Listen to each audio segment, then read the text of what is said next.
Welcome to the Chicago Home Partner Podcast. I'm Amanda McMillan. Along with my co-host Samuel Ciochon, we discuss the Chicago real estate market. Our goal is to educate you on what's actually happening out there and how it impacts your real estate goals. And we're back. Episode 14. We have some fantastic topics today. Yeah. Thanks to everyone for sending them in. And please remember, keep on DMing us, keep sending out. Yeah. We love to hear from you. Yeah. Today we're talking about the mansion tax. Ooh. What's going on with that? That's a big topic. That's a big topic. What are the top benefits of using a buyer's agent? There's a lot going on in the press right now about that. Exactly. Interest rates. What's going on with them? We have no idea. Right. What else? Let's see, some fun stuff. Best Amazon home hacks that we've purchased recently. There's some good stuff in there. Yeah. Winners and losers in Q3. Definitely some interesting data coming out of that. Yeah. We're starting a new segment this month. This episode, we're going to do neighborhood spotlights. Every month, we're going to highlight another neighborhood. I'm very excited about today. It's one that's near and dear to my heart, Logan Square. We're going to hit on that one, which is great. Fun. And then we're going to wrap up with buying and selling in 2024 and kind of what people should be thinking about and doing right now. So we have a lot to talk about. We do. So let's dive in. in. Mansion tax, is it a good plan? So tell everybody what the mansion tax actually is. So the mansion tax is a taxation program that is being discussed and voted on at the present time. Yep. Essentially, high level, it is a tax, and there's a couple variations of it. It keeps getting amended and changed.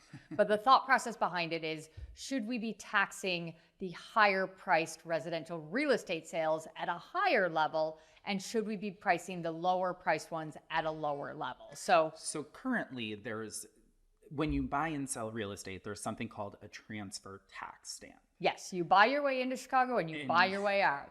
I like to say it's a sales tax. It's like buying a t-shirt, buying Totally. anything else. But Cost of business. There is a cost to purchasing and selling homes here in Chicago.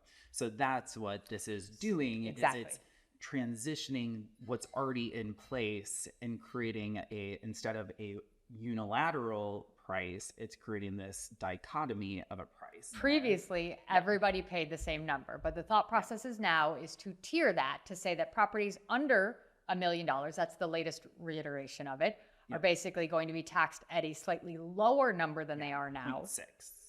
And the properties between $1 million and $1.5 million are going to go to a significantly higher number. It's like 200% 2 of like what's actually there. It's a big increase. It's a huge increase. It's going from 0.75 to Absolutely. 2%. And then it would be tiered even more so above that. So it'll go all the way up to 3% as the property values go up.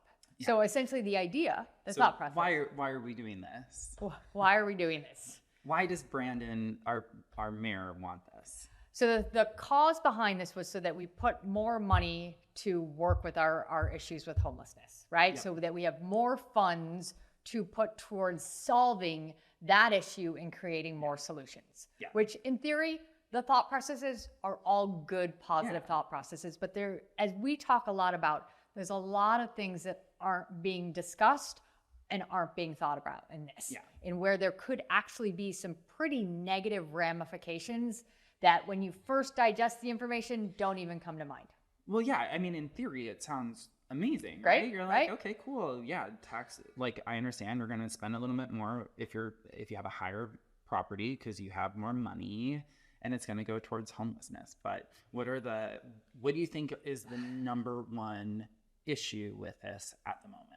Well, the number one issue that's not being discussed is that there's already a lot of funds budgeted towards homelessness in Chicago on an annual basis. And the problem is not that. That is fantastic. The problem is that of all the budgeted funds, the city has only been using about a third of those funds. Yeah. So we already have it budgeted and we're not using the majority of what is already budgeted, but we're talking about putting more money into the hopper.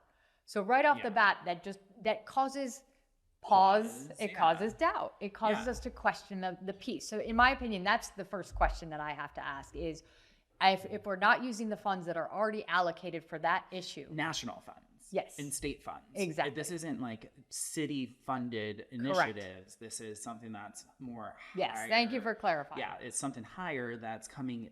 We are literally getting federal money from that is not being the used. state that's not being used. So that's the hard part. The issue number 2, in my opinion, the things that aren't really being thought about is I think it's very easy to say higher price properties and people just to think automatically of a higher value, higher net worth person buying those properties. Yeah. But we live in a city, we live in a metropolitan area where in general properties are expensive. Yep. So I don't ever mean to talk about money flippantly, but $1 million isn't what it is in certain areas. Yeah. And so I don't always think that we're necessarily thinking through all of the people that are going to buy properties above $1 million. Yeah. So one of the big things that we talk a lot about, right? There's been a lot in the news about commercial. There's been a lot in the news about immigrants. There's a lot of things talking about people come here to start new and to grow, right? One of the things that we see a lot, especially from our immigrant population, is that they tend to want to buy multi-unit properties where the entire family, different generations can live together, right? Mm-hmm. It is a means for them to get a nicer property in a nicer neighborhood for a lower cost. But that cost typically is going to be over $1 million in a lot of neighborhoods. Yeah. So right off the bat, we're taking a population of people that are coming here to try and grow and try and start a new phase of their life.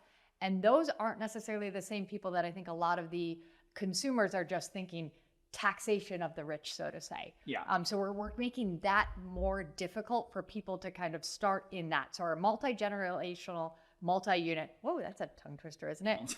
Multi-generational, multi-unit purchasers absolutely will have some impact on it. Secondarily, almost on that same line, new businesses, right? This isn't including those storefronts that you see up and down our streets. The more popular locations of those storefronts are going to come with big price tags because people are trying to start businesses. They're trying to grow. They're trying to do all of that aspect. And if you tell them that all of a sudden it's going to cost them more, that's going to hit them harder because they may not be able to start up that business. Because they already have like the build out costs. They have like all the other costs associated with business. For certain. And then the other thing, right? What has been one of the buzzwords of the last 3 years? Inventory. Yes. We have had major issues with inventory, and this type of tax is going to absolutely go after developers, right? Yes. And yes, people can say, oh, their profit margins can be lower. The problem is that right now, a lot of developers have paused their building because the profit margins are so low right now because of interest rates, the cost of dirt, the cost of supplies, labor shortages. All those things are causing our developers to take a step back and pause because there isn't enough profit in them doing their business. If they're not doing their business, we're not getting inventory back. If we're not getting inventory back, that is trickling all the way down to all of the other markets from that perspective. I think a lot of it also has to do with like going from the trickle effect is the commercial aspect, because a lot of it is the downtown properties. And right now we're at the highest vacancy that we've ever experienced, especially in the last 75 years. And so they're saying, all right, well, those pricing on those on those commercial spaces are coming down. Yeah. So, I mean, that is something that we're not taking into effect when we're budgeting for it. Yep. Is you're already hitting a hard hit market. And so that's why this has been such a big thing. For certain.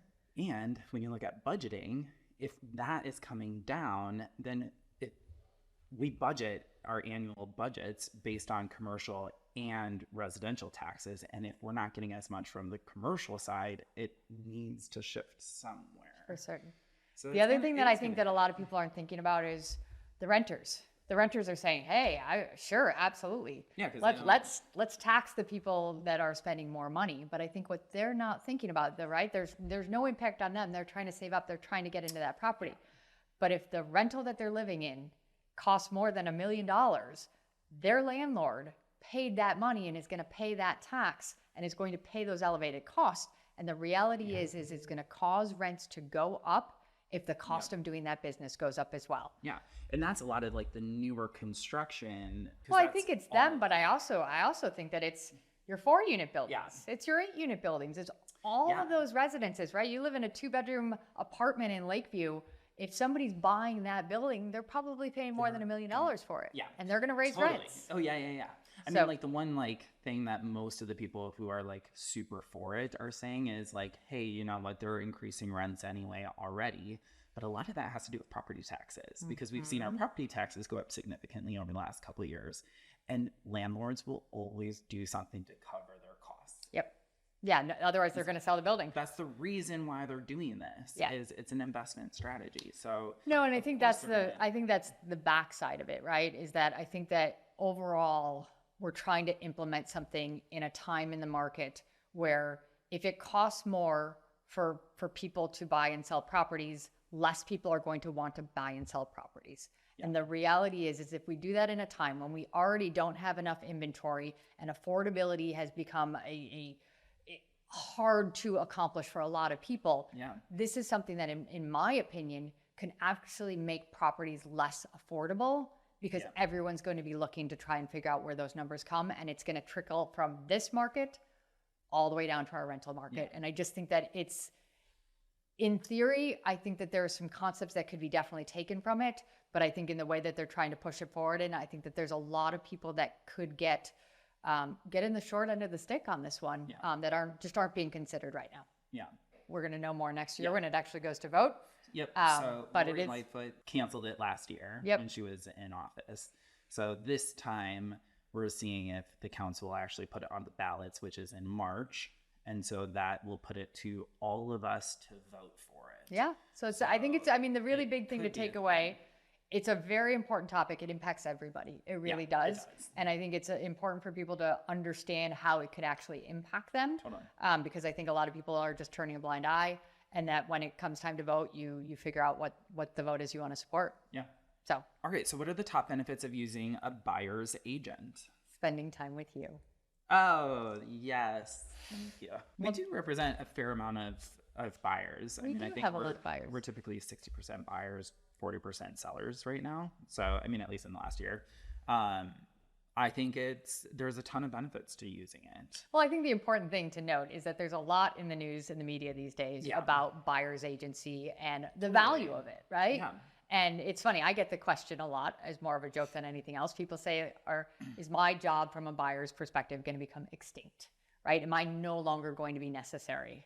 Which is a little heartbreaking to feel. I don't necessarily think that. I think it's going to weed out the bad buyer's agents versus the good ones. And I think that is like what everything does. Whenever there's a shift, that's what's going to always happen. No, for certain. And it's similar to like now with the market shifting, 60,000 agents got out of the market this year. But at the end of the day, like survival of the fittest. It's always the survival of the fittest.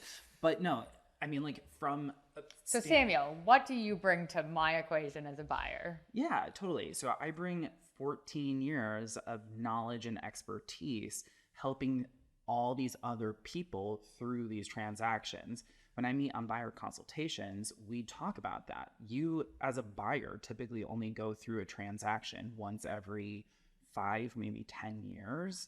So you don't really get to see the ins and outs of what's changing and what is impacting real estate and impacting that transaction, especially right now when transactions are kind of, it's a fight. It's a battle right now to get to the finish line. And so if you don't know what standard practices are, if you don't know what different ways to react or do things, then that's going to affect it. No, I always say, I think you're 1000% right. All of the information is out there technically, right? You can find just about anything you want on the internet, right? Mm-hmm. It's all out there. You can find the properties. I can probably find a few more. You can probably find a few more. We can dig more creatively. Yeah. But the reality is that the information is out there. What most consumers lack is the ability to digest that information, to advise in that information, and to navigate in its information. Here's a great story. A lot of people think we're door openers. Oh, well, to be fair, I usually like the terminology waitresses, order takers, right? Yeah. There's a lot of people in our industry that literally say, what properties do you want to see? Which one did you like? Yeah. Okay, what do we do next? That's not a real estate advisor in our opinion, right? That is part of the industry, but not us. And here's a great story. Actually something that I'm navigating now on a lot of different aspects. is that I have a client that was working with another agent. Unfortunately, she went through the entire process with another agent and bought a property. This is bought a property earlier this spring that as soon as moving into it, within 2 weeks, realized she loved the building, she loved the location. The property was not the right fit. Yeah, it didn't suit her. There was some specific issues with the property that wasn't right. She loved the building, she loved everything about it. She got referred to me because she was to clean it up. To clean it up, essentially. Right? I can't clean my house well, but I can clean up real estate messes really well. So with that being said, she essentially wanted to sell that unit and buy another unit in the building. Okay, so that we can do that, but it got a little messier. As we started to dig in and investigate, I found out that you doing your homework as a standard real estate broker. Right. So what does that homework do? I digested all of the information of what was happening in the building. Now, one could say, hey, that buyer just went through the transaction with somebody else and they probably just digested it all and clearly she was okay with it. So maybe I just take an easy one, take the easy sale and move on. Sorry, that's not who I am and that's not how I work. So I went through and I digested everything. As I started to digest everything, I noticed that there was some information in the meeting minutes that talked about a very large plumber rising project coming in the next year or two. I mean, really large, like that $6.5 million large project. So really, really big. I went back to my client and I said, hey, are you aware of this? And she said, yes. And I said, did you do anything in your last transaction about this? She said, no. And I said, I don't trust that. I'm going to call every sale in this building, every buyer's agent that closed in this building in the last 12 months, and I'm going to ask how they handled it. I found out how each one of them handled it, and most of them did very, very large credits or put money into escrow to help weather the storm because the project was warned about. So, of course, I had to go back to my client. I had to explain to her that, unfortunately, on her purchase, she got the short end of the stick, but that I was at least going to make sure that moving forward, she was in a better perspective. Moving forward, we got her essentially just under a $20,000 credit. $20,000. Gosh, I think I earned my keep there. That's a lot of money. Right? I think I had value in that. So we got a $20,000 credit for her to handle some of that repair moving forward because we knew that it was something that was coming.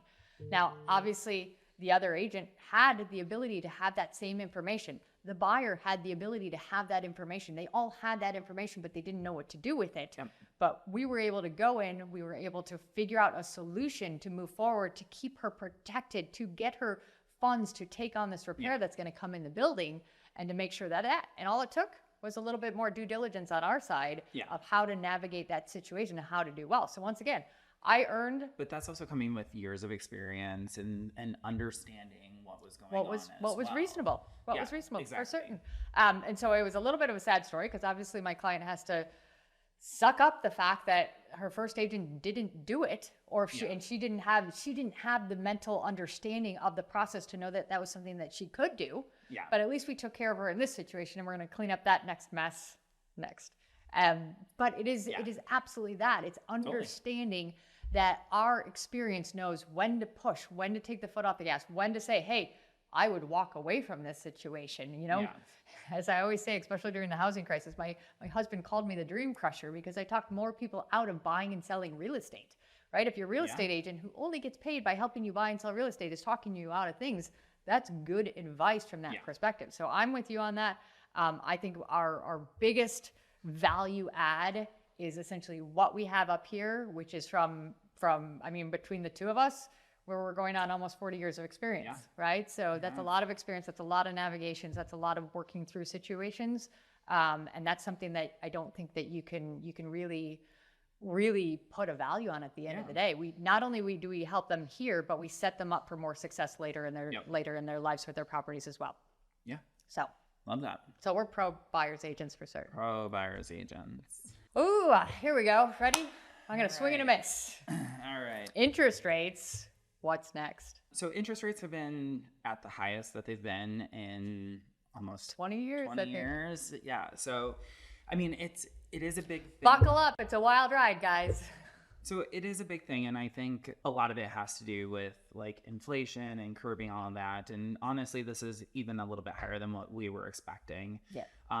But I just was at a conference the other week and it was the best line ever was if the Federal Reserve and the head economist for the entire country, the best country in the entire world, has no idea what the hell is going on.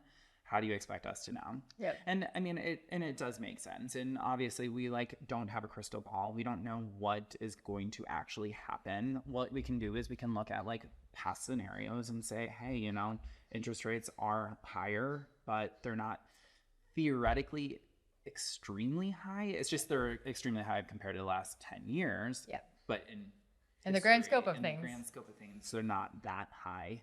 And what we've seen the last couple times, we've had major rate hikes. Prices have gone up. I mean, it's insane. We have an inventory issue on top of all of it. So, but yeah, no, I mean, what's going to happen next with real estate, or with what's going to happen next with interest rates? Nobody truly knows. Yeah, we have predictions, we have expectations. Yeah. We know that next year is a presidential election year. We tend to see the interest rates soften on election years because no parties want to offend anybody for an unnecessary reason. So we tend to see that the interest rates can soften up. That's something that we've been looking at. We also know that the Fed is very much considering, as they go into these final meetings of the year, is that they are also understanding that everything going on overseas is playing impact too. And so that realistically, they're taking that into the equations of what's being done.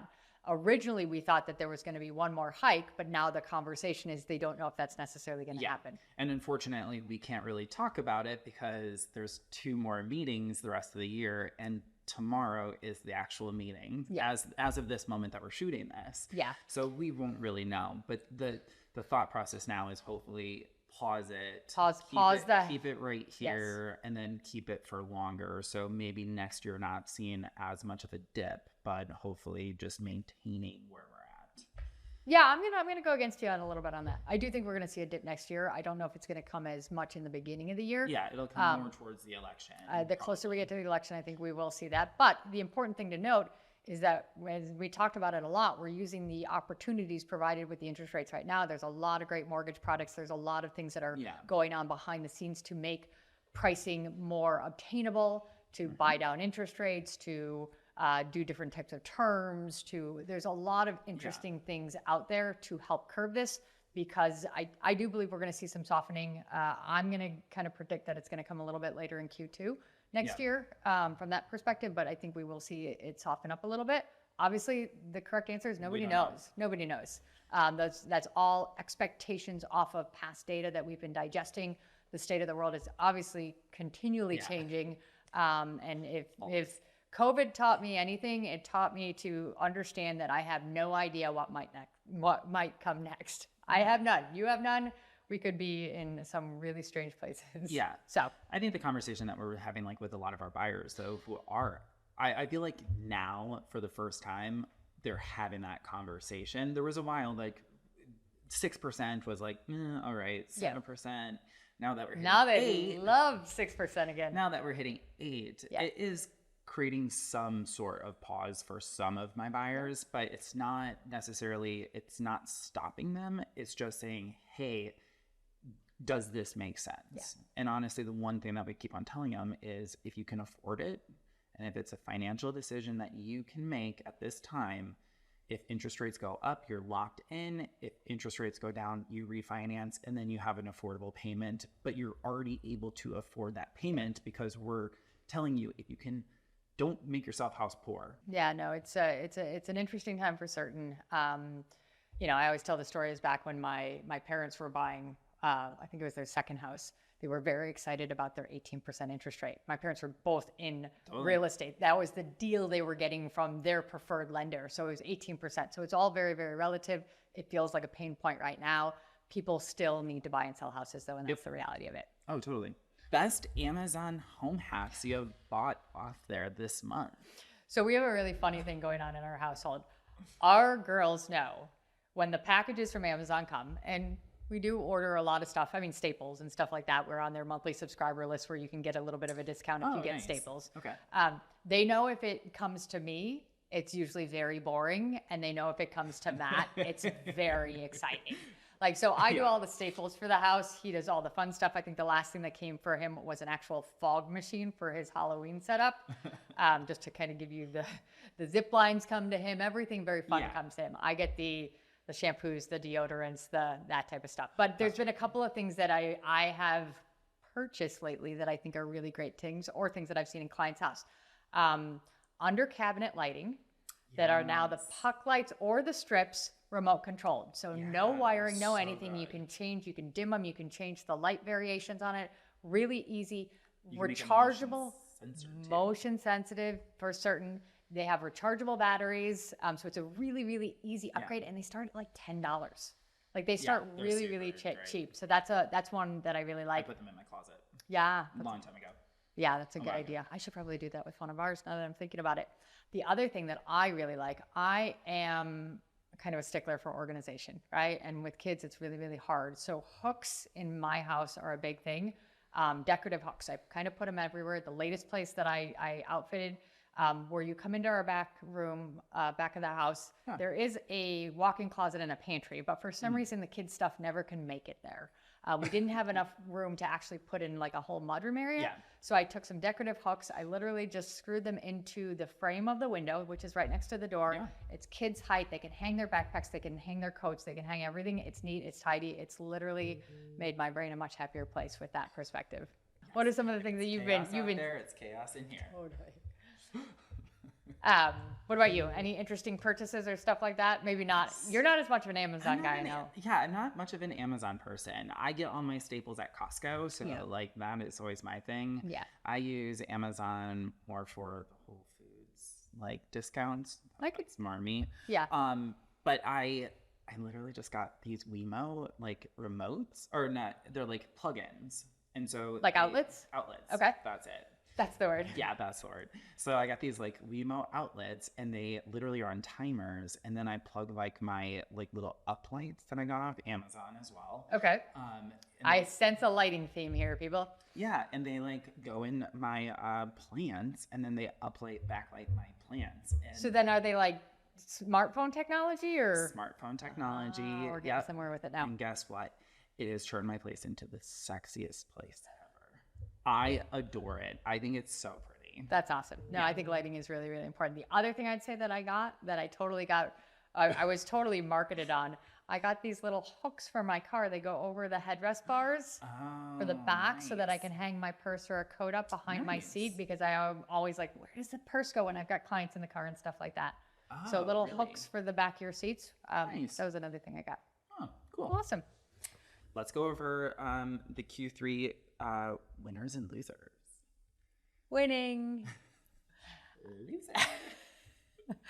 Also, this is interesting, right?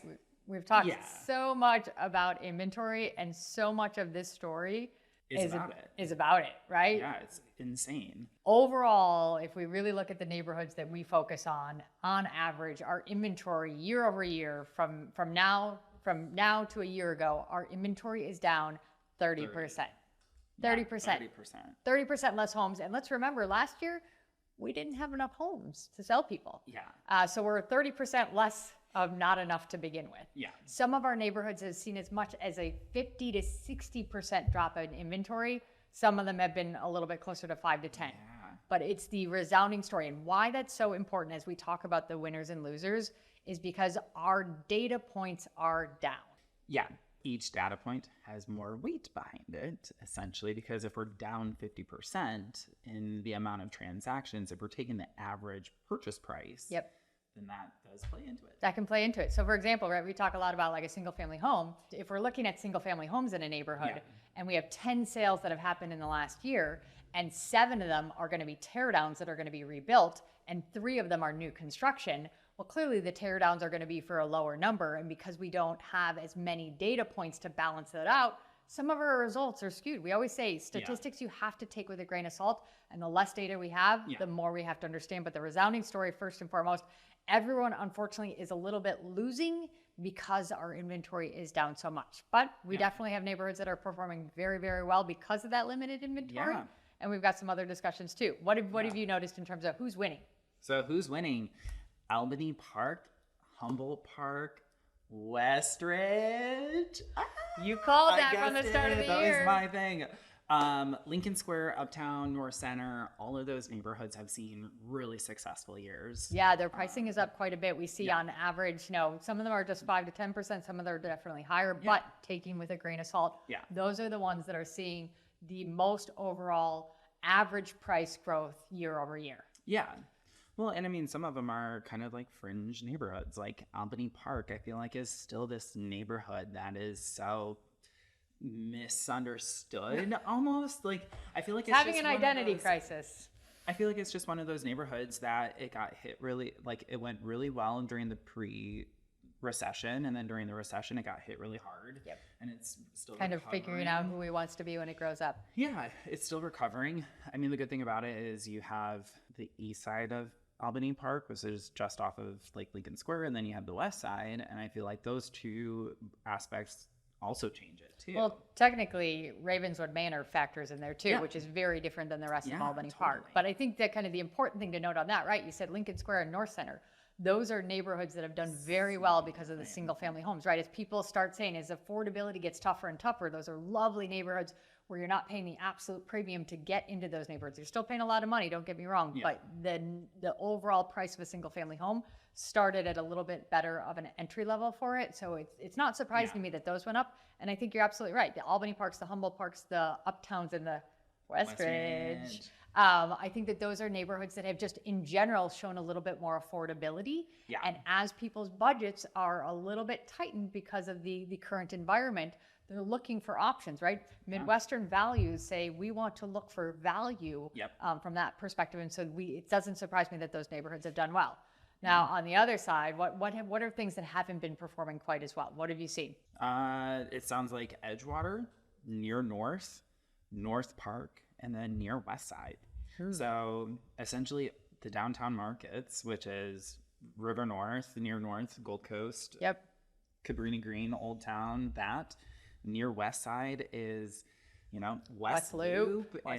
It's Tri-Taylor. I mean, it's the medical district. I mean, it's all right there. So, well, it's interesting. You take, half of that group is the downtown stuff, right? Very close to downtown. And we've said it, unfortunately, that downtown doesn't have as much of a priority to people. Those higher end markets are definitely, the properties are sitting a little bit more. It's not as, there's not as much momentum in that market, which is absolutely being felt. Yeah, I mean, like when you look at the inventory, it's actually really interesting because I was pulling statistics on it the other day, and the inventory for River North was at the highest during the pandemic, similar to when we were in the recession.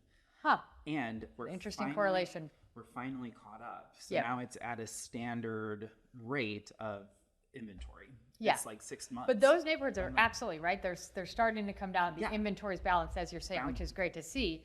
But they're not performing as well. Some of these markets are a little bit more on the flatter side because of that. And it's also interesting to me is that with the exception of North Park, that's going to be a little bit more of a residential neighborhood. But even if you throw Edgewater in the mix, a lot of Edgewater, you have more high rises, you have more of those types of buildings. And we've seen a little bit of a migration from that style of living just in general, right? People still love it. People aren't giving up on high rises.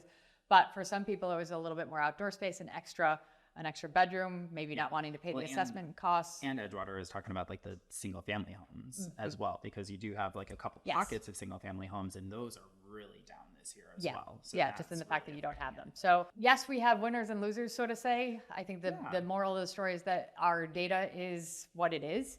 And it doesn't tell the full story. Yeah, but the good thing also is like overall in Chicago, we saw a 4.2% appreciation over the. It's a big year for us. Yeah, so I mean, steady, but big. It's steady. It's what we expect to see in Chicago. Is a very nice, not double digits, just. Well, and the nice thing is if you think back on it, right? If we track back, right, in terms of our overall appreciation, I think the first year of COVID we were just under 8%. The second year of COVID. We were actually just under 4%. So we're actually outperforming, right? As we kind of track our numbers in 2023, we're outperforming last year, which is once again, the story is that we don't have enough homes to sell people. Crazy. It's time for our first ever Neighborhood Spotlight. I'm very excited about this one. So Logan Square, this is your hot spot.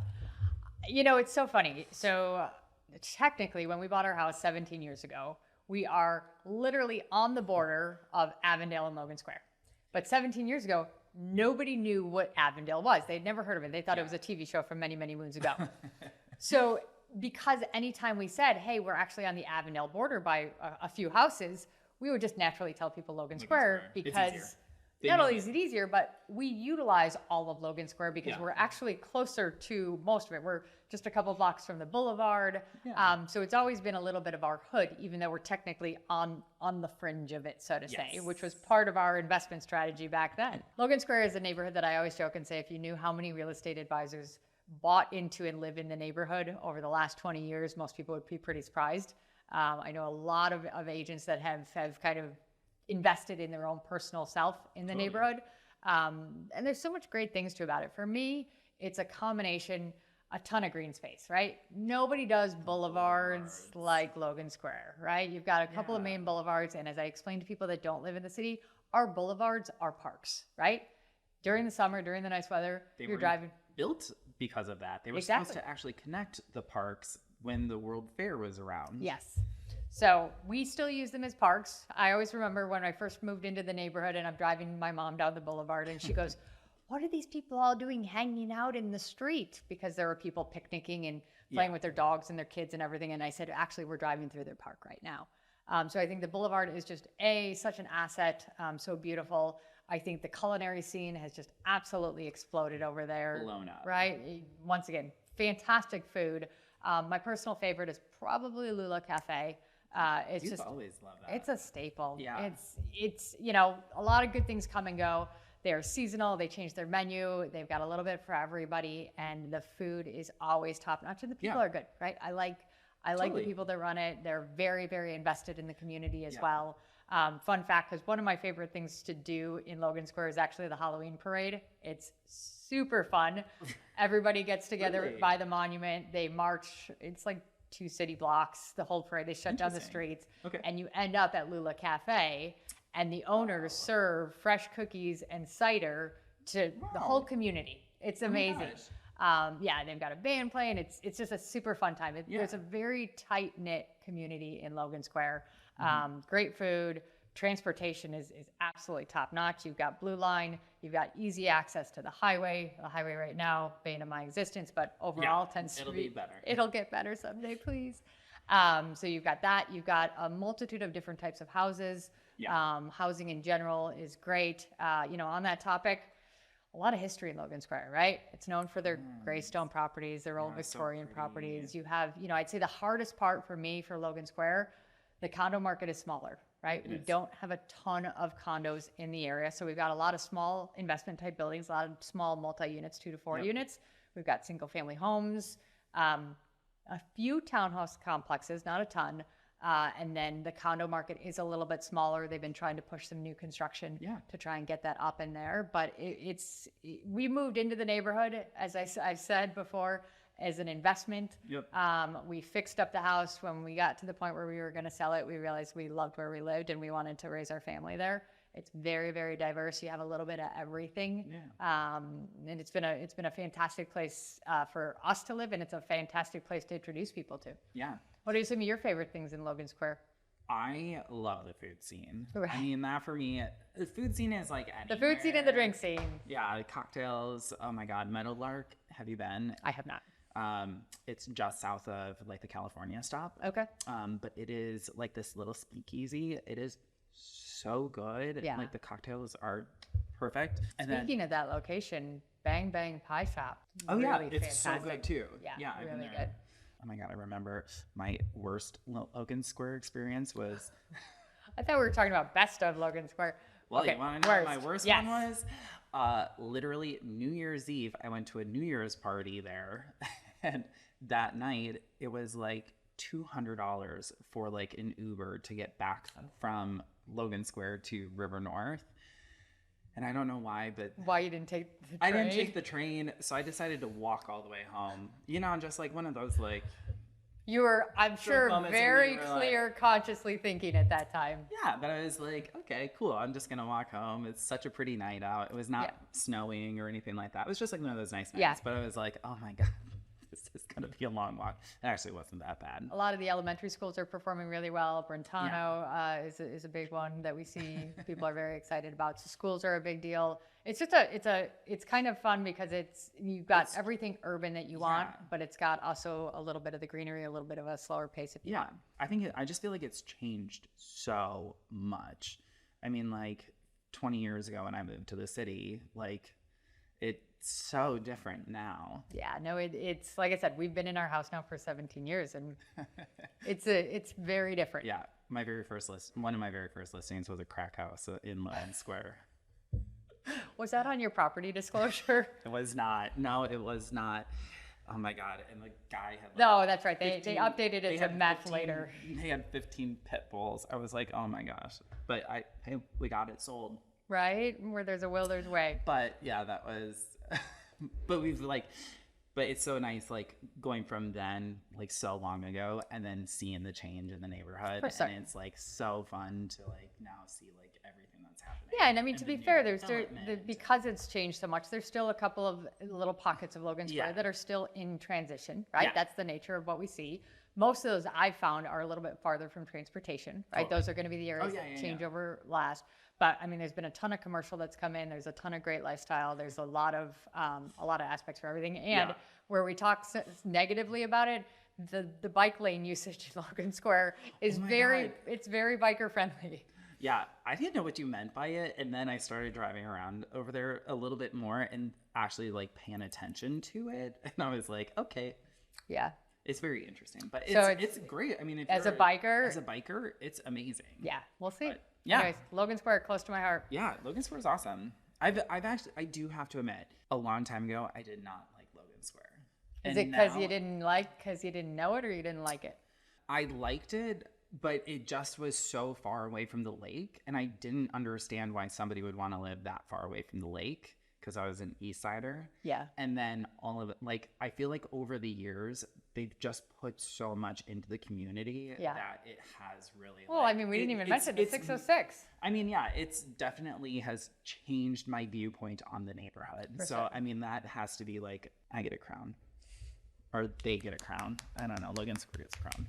Everyone gets a crown. Crowns for everybody. Okay, cool. Here's a very, very poignant one. Buying and selling in 2024, what should somebody be doing now? We always talk about like strategizing for your purchase or for your sale. The quicker like you come to us, the more we can get more things done. I know we're taking photos for people who are looking to sell next year just because it gives them flexibility, right? So if something happens and you need to move a little bit sooner, we're not jostling at the last minute to kind of come up with this strategy. We have everything that's there. Right now. Yeah, I mean, I think realistically, and I feel like this is a conversation, whether you're talking about buying and selling next year or whatever, I think in general, consumers are nervous or afraid to reach out to their real estate advisors too far in advance. I don't want to waste your time, Amanda. I'm not quite ready yet.